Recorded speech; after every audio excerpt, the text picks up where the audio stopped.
You're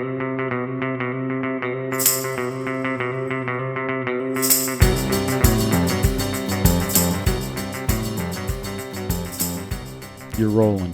All right. I'm so happy to be here on the Horizontal Society podcast with my wonderful, dear friend, very, very close friend, Yair Luria. I want to tell you a little bit about Yair.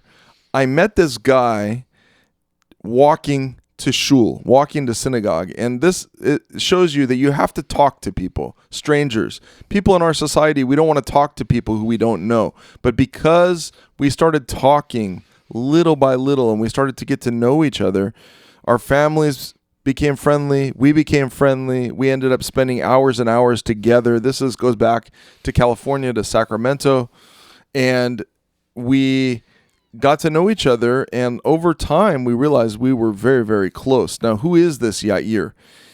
You'll tell from his accent immediately that he's not from France. And definitely, it's not the English teacher. That's true. Yair has a beautiful way of expressing himself in English. He happens to be Israeli and is very connected on many levels. Even though he's lived outside of Israel for many years now, you can tell that he still has a Boston accent. And Heavy Boston accent. A very heavy. Boston And he has an Israeli accent. And not only is his accent that way, the way he speaks is informed, but his soul continues to be in Israel. He knows so many important people in Israel. But through time, Yair has established himself as a very well-respected chef, actually, and a purveyor of fine food, if you will, and has been back to his times in Sacramento, was the official kosher caterer of anything that happened in the state capital in California, was the personal chef for the NBA player Omri Caspi, and has worked in different parts of the food industry, all different angles of it, catering, leading food production for different companies. And today he's a private chef for a very prominent member of the community in Palo Alto, where he lives near Palo Alto. We have stayed in touch over the years, more than in touch. We speak every single week, many times more than once a week. We remain in contact. We visit each other. We love each other. And we are really excited to have Yair be a friend of the podcast here. So welcome to Thank you so to our podcast. Thank you so much, Avi. This is the longest part that I was quiet for so long. That's true. Yeah, this is unusual. We're not used to it. We need to put that moment down in the memory. Okay, we'll memorize that. Great. I recorded it, so we have proof that you were quiet for that long. But I can also edit in more silence.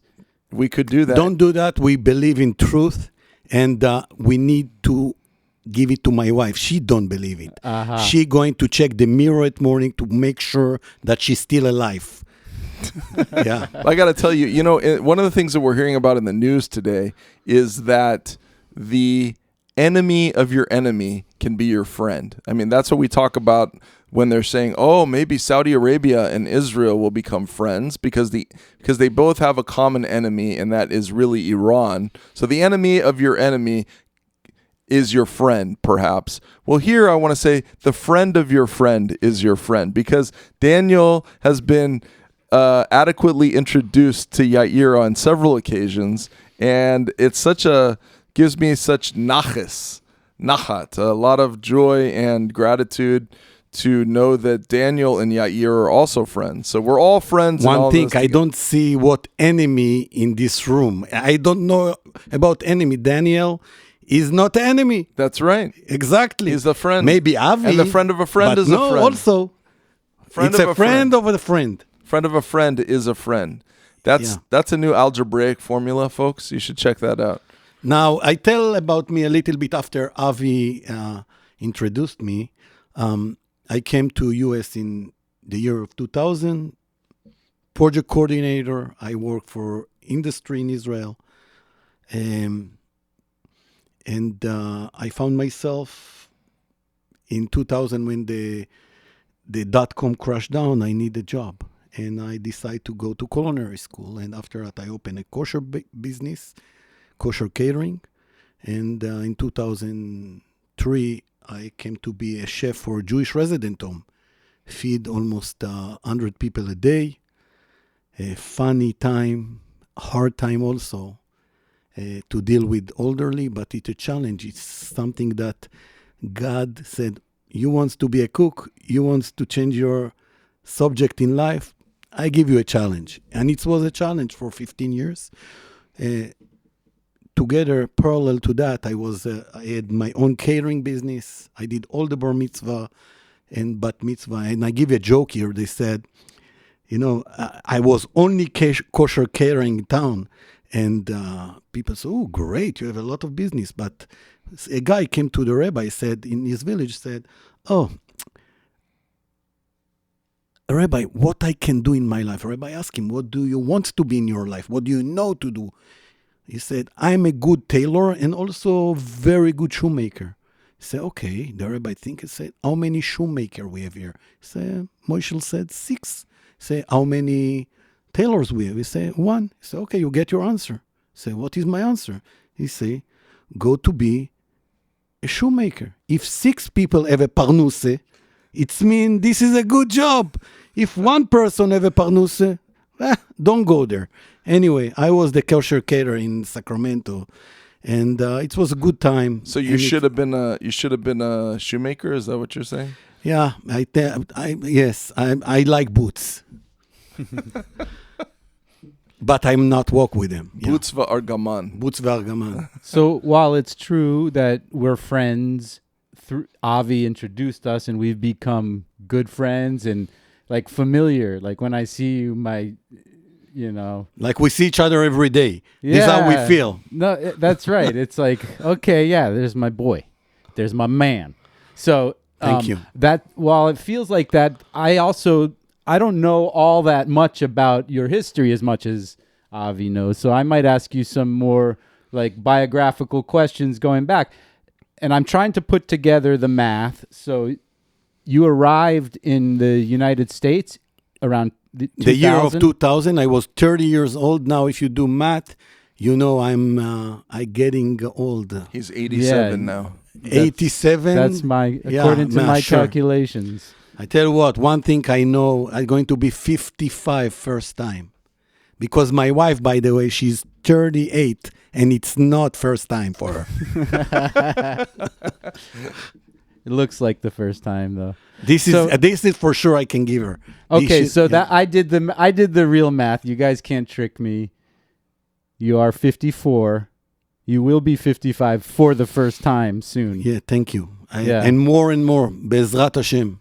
I don't think it really is the first time. I think he's been part of Gilgul Nishamot. He's been reincarnated. So that's another subject. This could be true. So so that means that there were 30 years of your life where you lived in Israel, or did you live anywhere else? No, 30 years. I was born in Ashdod, Israel. Ashdod.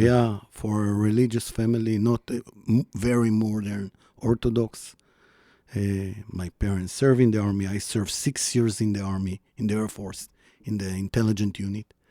This is different subject for different conversation. This all comes together, though. It all comes together. It's very important. Yeah, it's maybe part of my life, but maybe it's not. This is a conversation for the psychiatry sofa, not for here, right?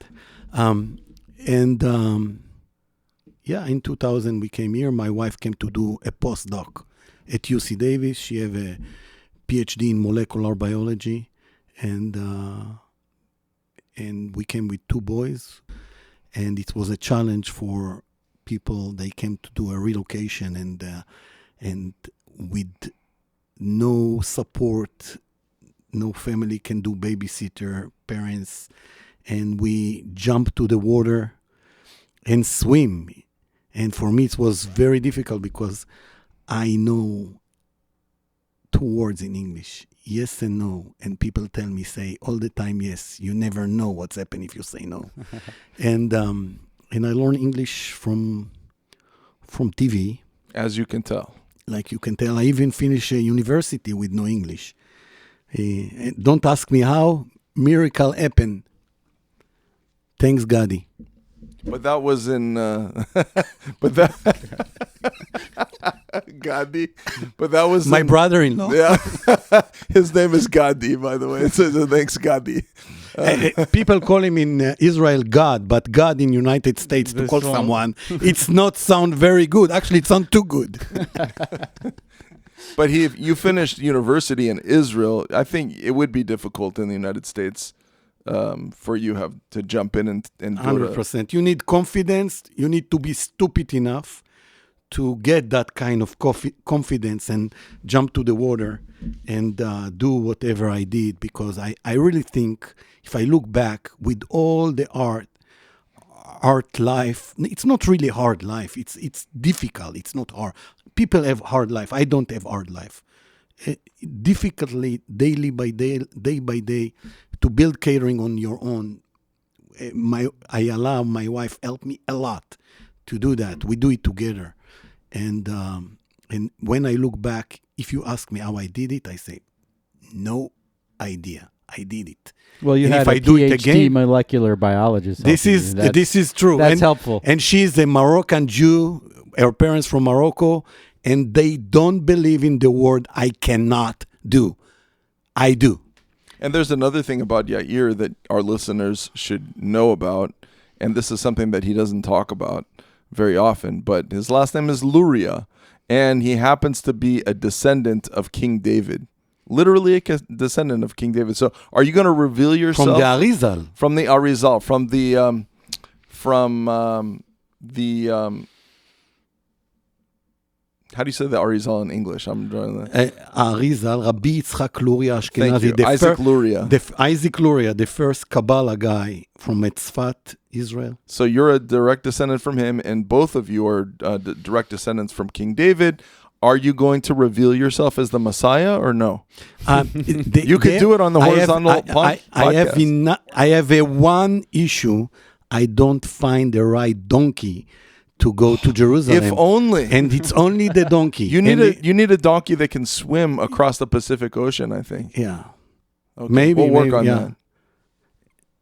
that. Okay. We're dumbfounded now. Anyhow, you have resilience. You have an interesting perspective because you came to this country at a pretty young age after spending all those years in Israel and now adjusting to a new environment, a new society, a new culture, analyzing all this and using, I would say, the skills that you learned in the Israel Defense Forces for analytical skills to make sense of your environment.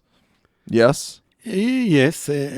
Yes. You have your people skill is, you think, at least I thought, until I start to be a boss and hiring people, I was sure I can read everybody, but I learned in the hard way that I don't.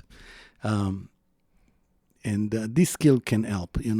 People skill, it can help a lot, not only when you are a boss, also in the daily life, to know who is your friend, who is your not.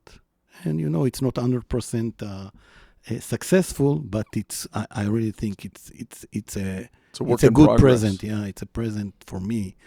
It's a matana. A gift from God. Gift, not from God, from the army in this. Well, maybe it's God also, God in everything.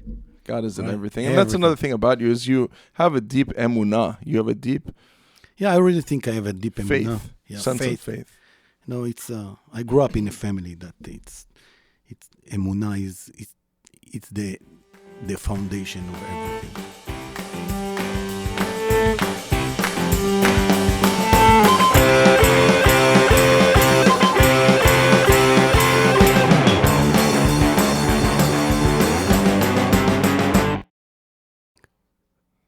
So what's cooking? What's cooking? Right now, what's cooking? What's cooking for you, Yair? what's cooking for me? You want to be more specific? What is mean? What's cooking? Well, I mean, for on me? many levels. I mean, first of all, it's Erev Shabbat, and we have ideas. Oh, we're going to cook today. Yes, What we are have making? we have 10 guests tonight, and we're going to make many different salads. From maybe people here is the guest tonight, and maybe we want to surprise them, right? But the people they listen to us, they are not the guests. You close. Daniel close his ear. Okay, Exactly. I'm not listening. And I can tell what is on the menu. Tell us the menu. We have a homemade hummus. We have a carpaccio eggplant. We have other part of the eggplant to cook and put some salsa on top. We make some good cigars, Moroccan cigars. Are these the kind that you smoke? No, it's the one that you eat. You eat the cigar. You eat the cigar. what's No in there? tobacco. No tobacco. It's a What's in- fish, spicy fish, great cigars, Moroccan cigars. It's with phyllo. We bake them. Also, we do a beautiful marsala chicken. We do nice. You see the menu next to me. All I right, don't but those are remember. some of the good. Those are some of the some little of the sneak good stuff. Yeah, yes, we do stuffed onion.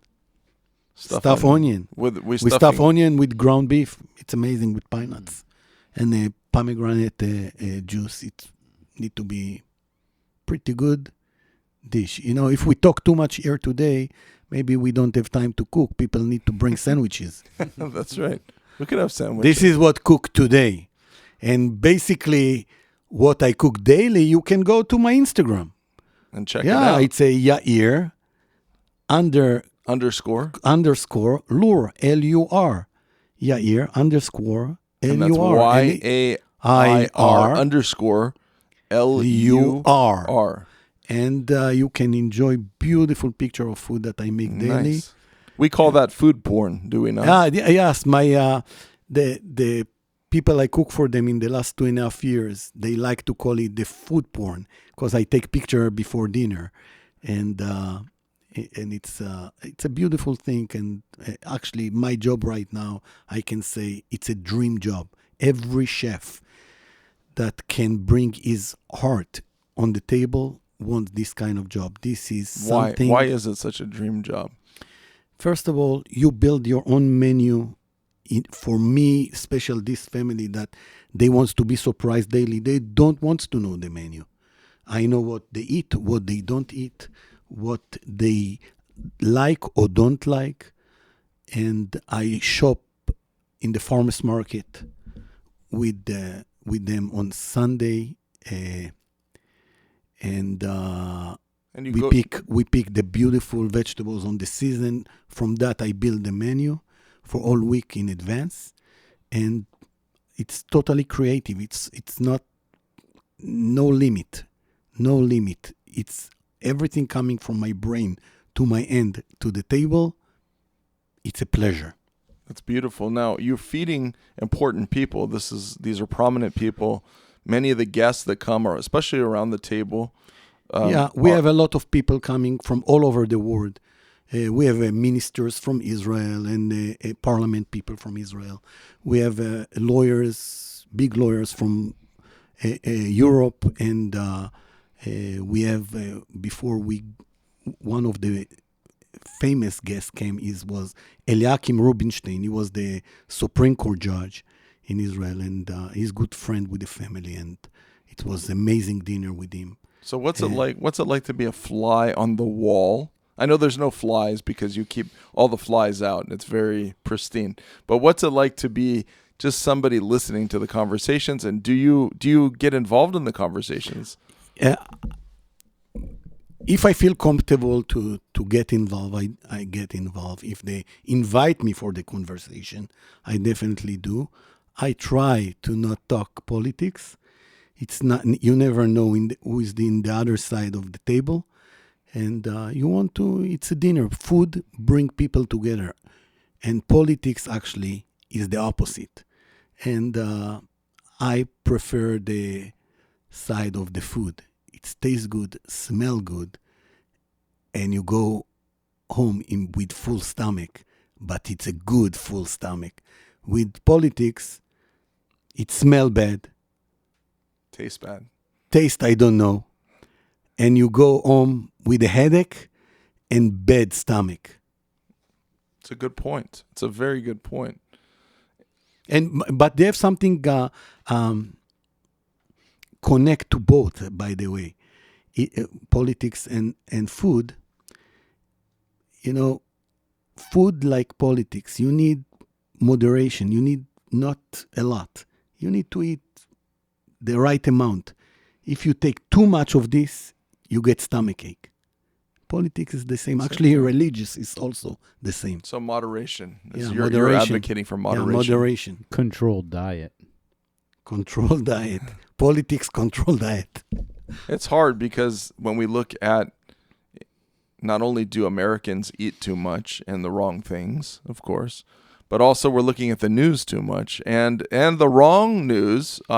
The way that the information has been infiltrated by algorithms and companies who are leading us in different directions and really have agendas. It's really hard to find objective news sources. And that's why, even though you are not an quote unquote expert on policies and you're not part of a think tank, a national think tank, nor are we, we're really regular people. And from talking to you before we started rolling here, I know, Yair, that maybe we have even more of a valid perspective than some of these talking heads who think that they know what's going on in the world and that their opinion is really going to shed light on what's happening in Israel or in any other war or conflict or the political scene. Isn't it true that you have just as valid of a perspective and maybe even more because you have a grassroots kind of perspective, do you not? Yeah, but first of all, I would like to say we all professional. We think we are professional and we know everything.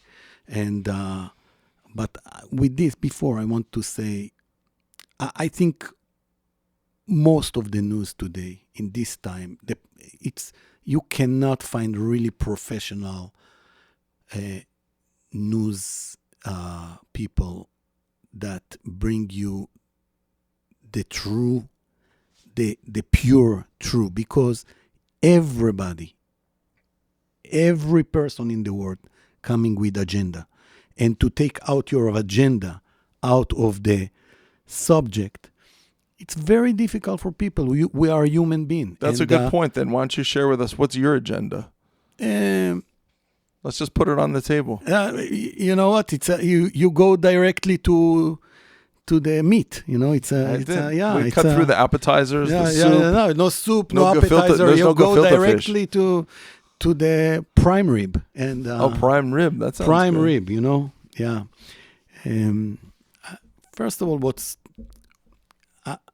we said it's an agenda, but this agenda is life.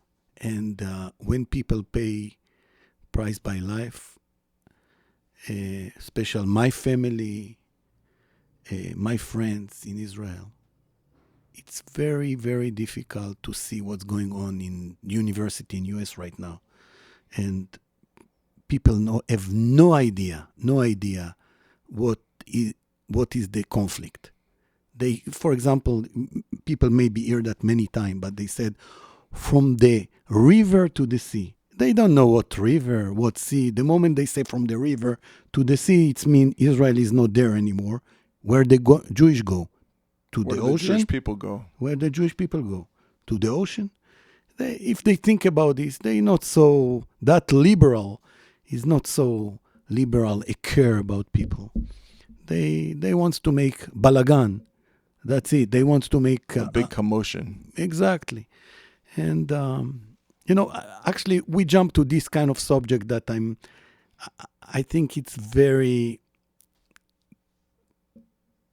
sensitive, at least for me right now. Maybe we go on different aspect of the subject. Well, just getting back to my question, I mean, what is your agenda? What is your agenda? Like, what would you like to see happen in this world and why?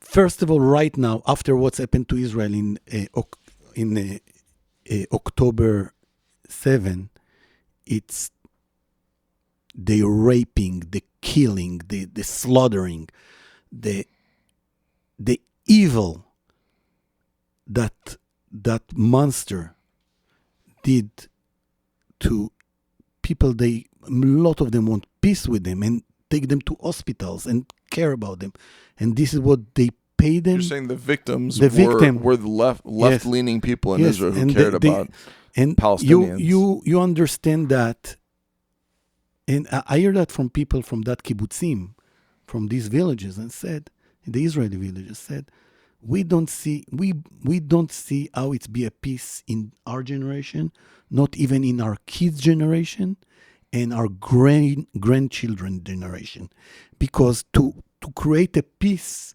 with someone, he need to come to the table after he get the right education, that they have people in the other side of the border. So that's the that's part of the problem. But what is your agenda? What do you want? So you're saying that's not realistic, I guess. No, I think peace right now, it's not realistic. Quiet is realistic. We need quiet. And the quiet in Middle East, it starts from power. You need to show your power. Israel don't show her power. Say in the last 20, from Oslo agreement in 93, it's only try to create quiet here, quiet there, but not showing the power. Showing the power. And showing the power is the other side said, okay, if we do that, we pay a big price. So what do you explain to our listeners why in the Middle East power and strength is so important? What do you mean by that? Because part of the culture on the Arab culture is power. You know, you see it in the tribes, you see it in the families, you see it how they treat each other. The stronger is the controller. And in the language of the West, it's not working that way, and they cannot understand that. Some people understand that, some people not. And it's very, very different. You cannot teach. So in the Middle East, signaling strength is a buoy. It supports the existence of Israel. It's a very important piece to appear strong in this neighborhood, so to speak, because that's the culture of the Arabs, and that's what they'll respond to. Yes. So a signaling of we're peaceful is actually a vulnerability in their eyes. Yeah, look, I don't believe it's a way. We need to change that. What we need to do is to understand that. The moment we understand that, and both sides show power, show what we can do, they have element of worry. And that worry create a peace. That worry create a quiet. That strongness create a power and peace and economy and business. Because the moment in this culture, and this is something in the West that people don't understand, with the power, with the strong of the country, you can create a good business relationship. Because when you you start to speak religious, it's going nowhere. So don't speak religion. Yeah. So it's not only military strength and might, but also economic, 100%. And civil. Like the idea that Tel Aviv is a huge international hub. Yes, it's number 2 in the world on for technology. Actually, for high tech after the Bay Area.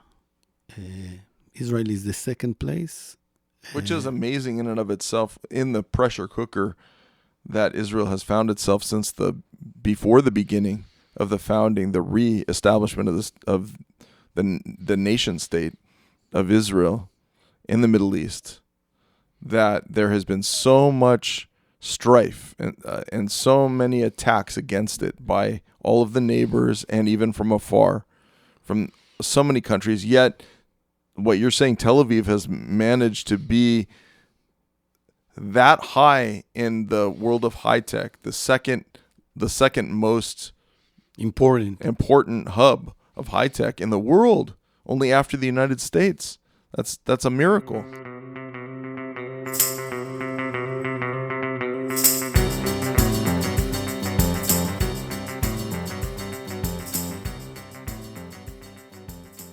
You live in Silicon Valley. I live in yes? Silicon Valley right now. In Palo Alto or In Palo Alto, I live in Redwood City. I live for a while. I live in Palo Alto, and we bought a house in Redwood City. This is where we live in the last, 12 years. so.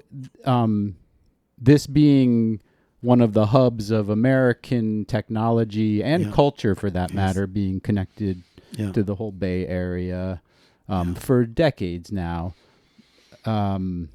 We've sort of witnessed like the result of this high culture, which is very different from the Middle Eastern culture, right? Yes. It's not about might and strength. It's about acceptance and maybe blurring the lines of things. Like, okay, we're allowing, for example, Google's operations started to have.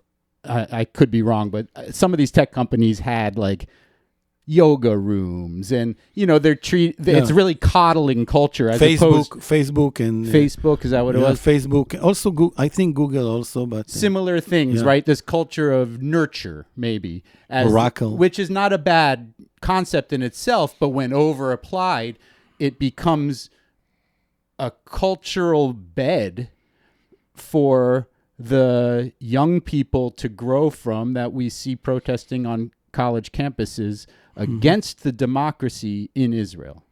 Yeah. So there's this real like dissonance that I'm trying to I draw up. Like, promised do you- we want Tel Aviv to turn into Silicon Valley? I promised you that people, they riot in the university, never been in Israel. They never really met Israeli people here and there, but they don't know the culture. They don't know Israel. But they they're don't know the empowered to speak out. city. It's not a power. It's the power they give them, or they think they give them, because it's not really speak out. What they do right now, this is not speak out. To destroy it, university, to acting. A lot of them is not even student. I have no words for that. And so this started long before October 7th. And I think some of us who were watching what was emerging culturally got really worried prior to October 7th. And since October 7th, immediately we started seeing these, sort of misguided, uninformed students taking up what they consider the virtue of protest over a topic that they have no understanding. But it does connect back to the emergence of the culture. So I guess what I'm getting at is, do we really want Israel to sort of adopt these Western values and the whole Middle East and become more nurturing and kind? Or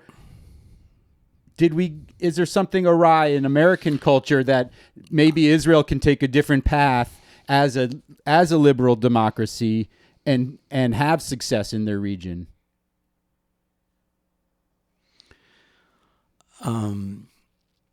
Yes, we would like Israel. They have something in the middle. It's not black and white.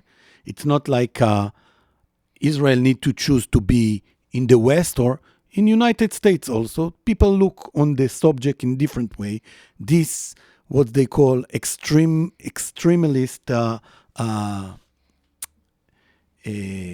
ideology of liberalism.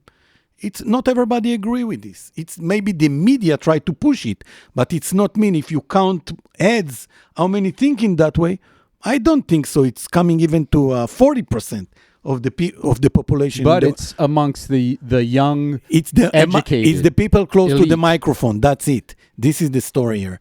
Is the people close to the microphone. Is the people close to the TV and open media. So you're right. There's a huge constituency that's not part of it. But when that becomes a cultural trend, a big part of that constituency just goes along with it, right? Yes. They may not agree, but they're quietly going along with it. complicit. They're keeping their jobs. They're Yes. making sure that Look, again, they're not I'm- offending their kids. I have to say that in the middle of our conversation, it's my perspective. I'm not a professional on that.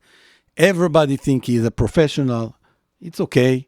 I'm not a professional. You can ask me how to do prime rib or how to do good short ribs. I really think I do it better than most of the people, but not all the people. But when it's coming to this kind of subject, I bring my perspective, how I look on that, my agenda in life. If I'm right or not, for me, I'm right. For someone else, not.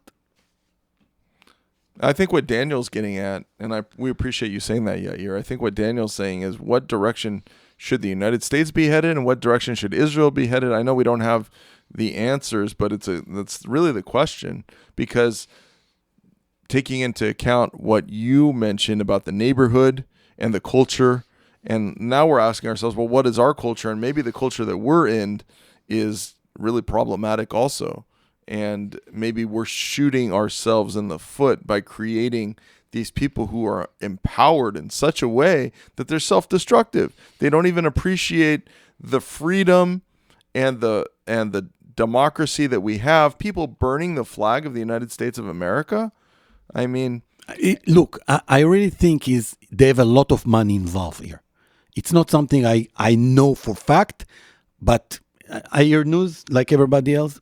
They said in the news that a lot of money involved here. People put money on that. People get money to be part of this. They pay them daily. Again, I say that again. Whatever I say right now, I don't ever prove. This is what the people said about. We need to be careful what we said. It's not. We don't have fact, but it's look like this is the way, and I think that is has been proven by the press, and we've also heard that there are professional outside organizations involved in in the protests, provoking these rallies, and I think it's also clear that a lot of these campuses from which the faculty are supportive of their students doing this get a lot of funding from Qatar. Yes.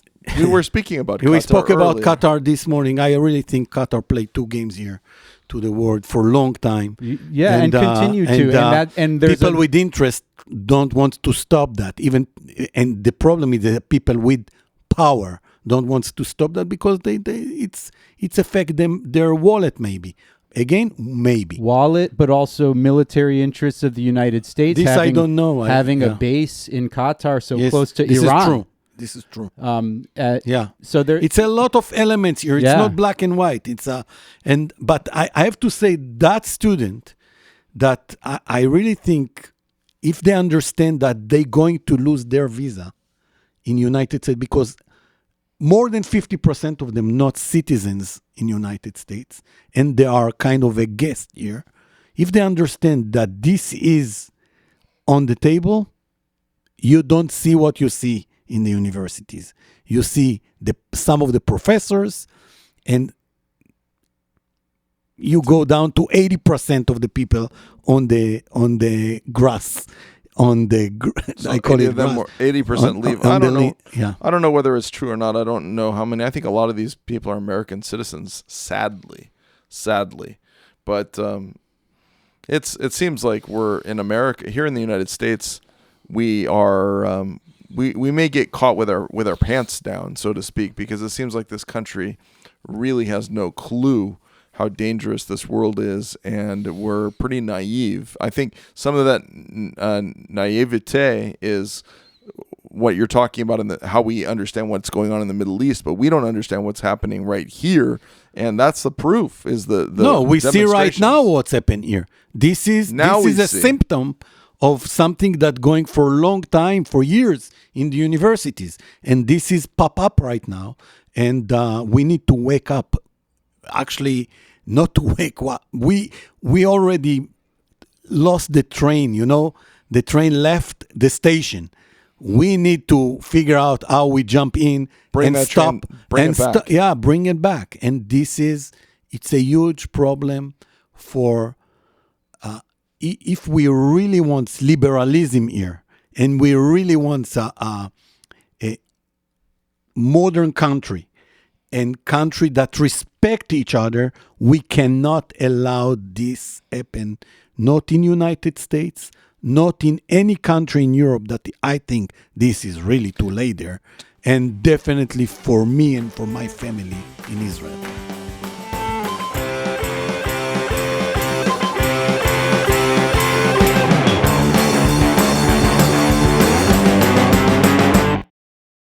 Do you think that you have a unique perspective as not only a chef but a kosher chef? Because in other kinds of food, We're saying dramatically the subject. I like well, that. I think the subject is connected here because I was just thinking in other kinds of eating, just like in American culture, anything goes. Well, people are not eating their dogs here in America, but that'll probably be coming soon to a theater near you. But whatever kind of food people want to eat, whatever they feel, whatever they want to put in their mouths, however they want to fill their stomachs, they can do that. It's your choice. I see they try to limit the amount of soda in New York City sometimes or whatever. But short of that, you can eat whatever you want, and there's no limitations. And you're busy providing food for people under a very strict, ancient guidelines. So it's not anything goes in the kitchen. Can you tell us a little bit about that? And do you think there's a connection between kosher eating, kosher cooking, kosher eating, and a different mindset in terms of not everything goes? Interesting question. You know what? I'm not sure I think about this before, the connection here. But, when you eat kosher, you limited yourself. You said, okay, this is what the Torah allowed me to eat to keep me clear mind. This is part of the Kabbalah thing behind the why we eat kosher. And when you limited and you said, okay, I don't eat pork, or I don't eat meat and dairy together, or we eat only animal that it's healthy, because the moment it's not healthy, we're not allowed to slaughtering and to kill the animal and to eat it. They have mercy on the animal. We understand that in Judaism. When we have limited on stuff, not everything is okay. This is the connection that you understand, see, on for what's happening in the world. And, it's interesting because immediately we think people, they are so liberal, they are vegan or vegetarian. It's another religious, by the way, vegan. It's another religion. It's a totally religion. Yeah. And thank you for the correct me on the English. Remember, I'm not the English teacher here. Not for today. Thank God. Yeah, thanks God, believe me, yeah. And thanks Gadi also. Well, thank and him. thanks Gadi, yes. So there is a connection, you think? Yeah, definitely. The more we think about this, they have a connection. And the moment you have limited and limitation of what you're allowed to eat and what you're not allowed to eat, it's self-control. I'm thinking of was it the Haftorah during Passover that mentioned do not cook a kid in the mother's milk. And there's a baby with that. Yeah. I think it was the Torah reading, actually. Was it the Torah reading? Yeah. Oh, okay. Yeah. So לא תאכל גדי בחלב אמו. Ken. Exactly. And there was a footnote that said Maimonides says we read this on the festivals because it's in distinct contrast to the pagan practice of of pagan festivals cooking meat and milk together. And this illustrates, according to Maimonides, the difference between Jewish thought and pagan thought, where Jewish thought, we separate things, and that's our concept of holy, is to be separate. And in pagan thought, they blend things, such as they think that God can enter the body, or that the human soul can enter God, or that God can be in an idol. So it's an interesting contrast to the thought process, right? It's an interesting contrast of thought processes. And So maybe there's a connection in our eating. It's interesting because here I am bringing out the dietary requirements, and of course Muslims also have their own dietary requirement, but they don't have that concept of separation, I don't think. They have certain things that are haram that they're not allowed to eat, but they don't have the milk and meat separation. Also, they slaughtering like Jewish, but they allowed to slaughtering to cut with a knife more than one time. In Judaism, when you kill the animal, you have exactly place that you need to be on, and if she's not, the animal not die in the first slaughtering, you're not allowed to eat that. It's not kosher. It's mean you don't did it right. It's mean the animal suffering. Well, Islam also believes that everyone should become Islamic. Yeah, and Judaism not believing. Right, and so there's the separation again. Like, okay, everyone, universalism versus exclusivity. Yeah. And I really think, if we speak, we're not a professional on Islam, but most of the Islam in the world is a people they respect other and hugging other. They have a lot of. If we speak percentagely, how many radical they have, it's look very little. But it's not little at all, because we speak about like 100 millions of radicals, right? Right. And this is a lot by numbers. And I really think we need to be fair for the Islam, that what we see, the people, they acting in barbaric way, is it's a small it's a very small percentage, but it's not also small definitive of the hierarchical structure of Islam, which again is a difference, and it exists in Christianity as well. Greek mythology had basically draws humans as slaves to the gods. So people learn that they're actually to be enslaved. They're born to be enslaved. Where Judaism teaches we're children of God and that God loves us. It's radical. It's a radical idea. And so I think we do have a war of ideas right now. And I think a lot of people, the majority of people are open. Their minds can be open to adjusting and to improving, whether it's through, and I believe, by the way, Daniel and Yair, I believe that there needs to be an incredible renaissance that takes place in Islam today. And I think they're on the verge of it. And that's what's causing part of this. There needs to be a radical readjustment to the perspective, and they're ready to pay attention to what we have to say, what our people and our sages have to say in a horizontal way. And there also needs to be a readjustment in our own society right here in the United States, because the pendulum has swung too far. And maybe people just need to sit down.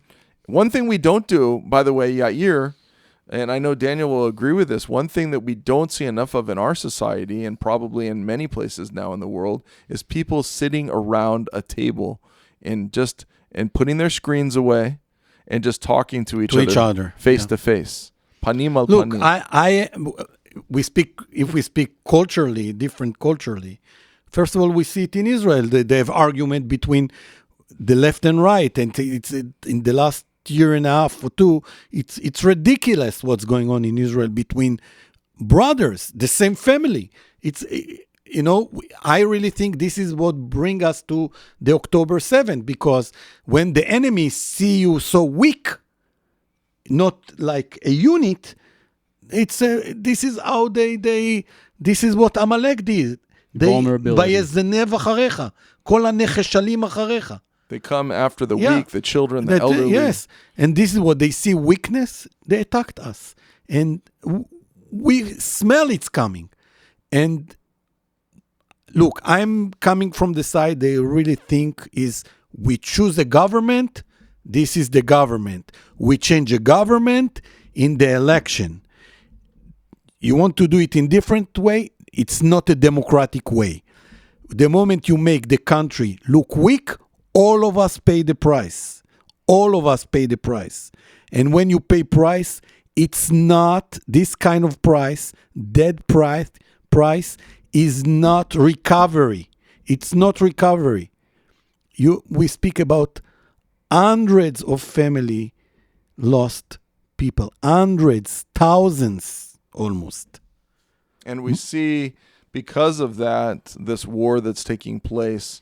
And a lot of people, there's so much to talk about, and we're going to have to. Yeah, we need so many. We jump from one thing to the other. Lots of sessions, lots of episodes. Avi, you brought the subject that because people not speak with each other, and I brought in the situation in Israel, because we need to talk. We need to sit down and talk. Food can do that. And food bring people for the table. My recipe, your recipe. You taste my food. We sit. We drink together. We talk. We not talk politics. The family that I cook in Bay Area, they have every Friday night around 25 people, different thinking. And the head of the family said in beginning, the crowd, and he said, enjoy the meal, please don't talk politics. And it's work most of the time. And when it's open, it's can be a mess. And politics is a topic with many roads leading to it. Yes, it's a lot of passion into that, and everybody, all of us think we're right. I'm right, 100%. I don't think you're right. This is the point. You see, you're wrong. I'm right. You're wrong. Let's eat. But when we ask in the beginning what's cooking, and we talk about stuffed onions, and actually it's a Moroccan. It can be Moroccan or Iraqi dish that they stuff onion. And that's not what's really cooking. We see now. I know all of our listeners can hear what's really cooking, and what's really cooking is what's happening behind the food and beyond the food. And we want to thank you, Yair, for showing us the depth of cooking and cuisine and human interaction. And we look forward to having more and more conversations with you as a dear friend of this podcast. Thank you. Yeah, we done here? That's it. I'm going to stop it. I have to pee so bad. Yeah. Oh my God. Don't